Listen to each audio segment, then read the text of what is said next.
नमस्कार, आप देख रहे हैं न्यूज प्लस 21। मैं हूं आपके साथ ललिता चक्रधारी। बालोद जिले से अर्जुंदा से मानवता को शर्मसार किए जाने का मामला सामने आया है।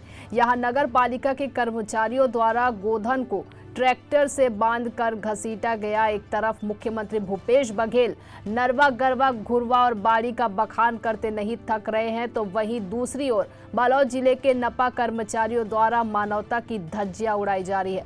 आपको बता दें, बालोद जिले का अर्जुंदा वह जगह जहां से महिला एवं बाल विकास मंत्री अनिला भेड़िया व संसदीय सचिव कुंवर सिंह निषाद आते हैं।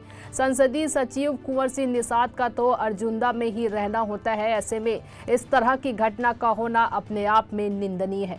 आपको बता दें कि मामले की जानकारी लगने के बाद कलेक्टर बालोद ने संबंधित कर्मचारियों को सस्पेंड कर दिया है। बावजूद मामला शांत होने का नाम नहीं ले रहा है।